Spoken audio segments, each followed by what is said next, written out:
విశాఖ రాజకీయాల్లో మాజీ ఎమ్మెల్యే వాసుపల్లి గణేష్ కు మంచి పట్టు ఉండేది. ఎన్నికల్లో పోటీ చేసిన తొలి 2 సార్లు భారీ మెజార్టీతో విజయం సాధించారు. తొలిసారి ఎమ్మెల్యేగా గెలిచిన తర్వాత 5 ఏళ్లు జెట్ స్పీడ్ తో నియోజకవర్గంలో పట్టు పెంచుకున్నారు. రెండోసారి ఎమ్మెల్యేగా గెలిచి పార్టీ అధికారం కోల్పోవడంతో గోడ దూకేసి వైసీపీలో చేరడంతో ఆయన ఫేట్ తిరగబడిందన్న అభిప్రాయం ఉంది. 10 ఏళ్లు అధికార పార్టీ ఎమ్మెల్యేగా కొనసాగిన ఆ నేత ముచ్చటగా మూడోసారి వైసీపీ నుంచి పోటీ చేసి ఓటమి మూటగట్టుకున్నారు. విశాఖ సౌత్ మాజీ ఎమ్మెల్యే ఓటమి తర్వాత వైసీపీ నేతల్ని టార్గెట్ చేయడం మొదలుపెట్టారు. అసలు ఆయన లెక్కేంటి? విశాఖ నగరంలోని 4 అసెంబ్లీ నియోజకవర్గాల్లో దక్షిణ నియోజకవర్గానికి ఓ ప్రత్యేకత ఉంది. ఈ నియోజకవర్గం నుంచి ఎన్నికల బరిలో దిగే వ్యక్తి కులం, మతం, ప్రాంతం ఎవరు పట్టించుకోరు. ఎమ్మెల్యేగా పోటీ చేసే అభ్యర్థి మేలు చేస్తాడు అని నమ్మితే చాలు పార్టీ ఏదైనా గెలుపు మాత్రం ఇంటి గుమ్మం తొక్కేస్తుంది. ప్రజల నమ్మకానికి పెట్టుబడిగా మార్చుకుని 2 సార్లు టీడీపీ నుంచి విశాఖ సౌత్ ఎమ్మెల్యేగా గెలిచారు Vasupalli Ganesh Kumar. Air force pilot academy ఆఫీసర్గా పనిచేస్తూ స్వచ్ఛంద పదవీ విరమణ చేసిన వాసుపల్లి గణేష్ 2009లో రాజకీయాల్లోకి ఎంట్రీ ఇచ్చి విశాఖ దక్షిణ నియోజకవర్గం నుంచి మొదటిసారి టీడీపీ అభ్యర్థిగా బరిలోకి దిగి ఓటమి పాలయ్యారు. తర్వాత 2014-19 ఎన్నికల్లో అదే టీడీపీ నుంచి వరుసగా 2 సార్లు గెలుపొంది ఎమ్మెల్యేగా కొనసాగారు. రాజకీయాల్లోకి ఎంట్రీ ఇచ్చినప్పుడు టీడీపీ నుంచి పోటీ చేసి ఓటమి చెందిన వాసుపల్లి గణేష్ కు సెంటిమెంట్ పనిచేయడంతో 2014 ఎన్నికల్లో గెలుపు పెద్ద కష్టం కాలేదు. 2019 ఎన్నికల్లో కూడా వాసుపల్లి గణేష్ ను దక్షిణ నియోజకవర్గం ఓటర్లు సీనియర్ పొలిటీషియన్ ద్రోణం రాజు శ్రీనివాస్ ని సైతం ఓడించి రెండోసారి ఎమ్మెల్యేగా గెలిపించారు. అయితే టీడీపీ అధికారంలోకి రాకపోవడంతో తన కొడుకులతో కలిసి వైసీపీలోకి జంప్ అయిన వాసుపల్లి మరో 5 ఏళ్లు అధికార పార్టీ ఎమ్మెల్యేగా కొనసాగారు. 2024 ఎన్నికల్లో ముచ్చటగా మూడోసారి వైసీపీ నుంచి పోటీ చేసి హ్యాట్రిక్ కొడదామనుకున్న వాసుపల్లి గణేష్ కు విశాఖ సౌత్ ఓటర్లు గట్టి షాక్ ఇచ్చారు. వాసుపల్లిని టీడీపీ నుంచి 2 సార్లు గెలిపించిన ఓటర్లు మూడోసారి వైసీపీ నుంచి బరిలో దిగడంతో జనసేన అభ్యర్థి వంశీకృష్ణ శ్రీనివాస్ యాదవ్ ను 64,500 పైచిలుకు ఓట్ల మెజారిటీతో గెలిపించి ఆయన్ని కోలుకోలేని దెబ్బ కొట్టారు. అప్పటికి తన వాడని భావించిన వాసుపల్లి పార్టీ మారడంతో ఓటర్లు మనసు మార్చుకుని వాసుపల్లిని ఇంటికి పరిమితం చేశారన్న వాదన వినిపిస్తోంది. ముఖ్యంగా టీడీపీ ఎమ్మెల్యేగా గెలిచి వైసీపీలో జాయిన్ అవడంతో తన ఆస్తులు, వ్యాపారాలు, కొడుకుల భవిష్యత్ కోసమే పార్టీ మారారు అనే ప్రచారం జోరుగా సాగడంతో ప్రజలు ఆయన్ని తిరస్కరించారంట. వాసుపల్లి స్వచ్ఛంద సేవా సంస్థ ద్వారా ఎంత సేవ చేసినా ఇంటింటికి ప్రభుత్వ పథకాలను చేరవేస్తూ గడప గడపకు తిరిగినా దక్షిణ నియోజకవర్గ ప్రజలు విశ్వసించలేదన్నది స్పష్టమైంది.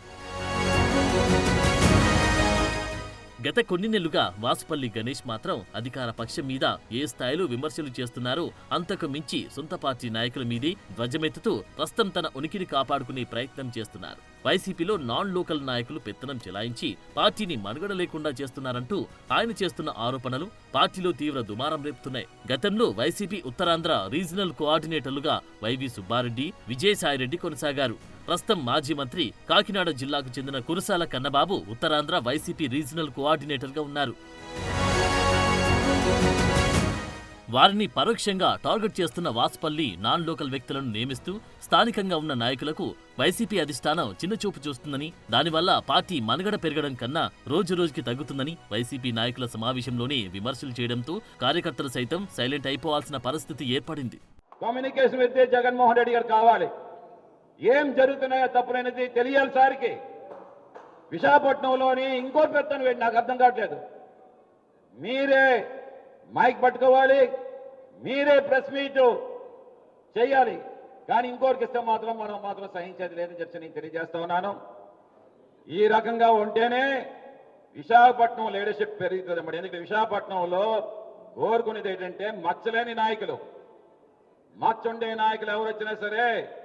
ఆ రకంగా చూసాం. విజయసాయి గారు రావడం వల్ల ఒక్కొక్క కాన్స్టిట్యున్సీలో 10,000 ఓట్లు నష్టపోయాం అన్నమాట. ప్రతి కాన్స్టిట్యున్సీలో ఏలు పెట్టేవాడు అన్నమాట. ప్రతి కాన్స్టిట్యున్సీలో ఏలు పెట్టేవాడు అన్నమాట. ఇది పరిస్థితి ఈ రకంగా రాకూడదు. మళ్ళీ సాఫ్ట్ నేచర్ వాళ్ళైనా సరే, నేను చెప్తా ఉన్నాను, కురసాల కన్నబాబు గారు సాఫ్ట్ నేచర్ అవ్వచ్చు, but we have to have an access with our Jaganmohan Reddy గారు. డైరెక్ట్ ఇక్కడ ఏం జరుగుతుందో నష్టం సార్కి తెలియాలి. ఇక్కడ అంతా సాఫ్ట్ కార్నర్ పీపుల్ విశాఖపట్నం అంతా కూడా విజయవాడ నాయకత్వం కోరుకోరు వారు.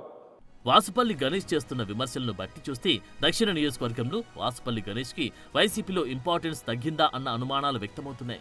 పార్టీ రీజనల్ కోఆర్డినేటర్లు కాదు, తామే బలమైన నాయకులమంటున్న ఆయన వైసీపీ అధికారంలో లేదు కాబట్టి అధికార పార్టీలోకి గాని లేదా ప్రత్యామ్నాయ పార్టీలో జాయిన్ అవ్వడానికి రంగం సిద్ధం చేసుకుంటున్నారా అన్న చర్చ మొదలైంది. మళ్లీ సొంత ప్రయోజనాల కోసమే వాసుపల్లి వైసీపీలో ధిక్కార స్వరం వినిపిస్తున్నారా అన్న ప్రచారం జరుగుతోంది.